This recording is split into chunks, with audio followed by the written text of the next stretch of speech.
কি রে, পরীক্ষা শেষ হয়ে গেছে বলে কি তুই সারাদিন ফোন দেখবি নাকি? হ্যাঁ, পরের বছরের ম্যাথ বইটা আমি জোগাড় করে এনেছি।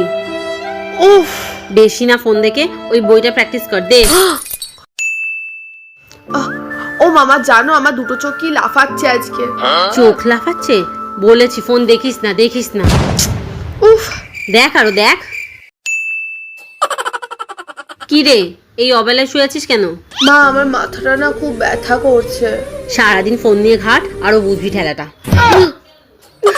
মা, সবকিছু ফোন আর ফোন। আমার জানো আমার পেটে কি ব্যথা করছে। পেট ব্যথা করছে? উফ, পেটে কি ব্যথা করছে। ধর ফোনটা নে। হ্যাঁ, ফোন কেন দিচ্ছে? ফোনটা দেখ, তাহলে সব ঠিক হয়ে যাবে। ওই ফোনই হচ্ছে তোর নষ্টের কারণ।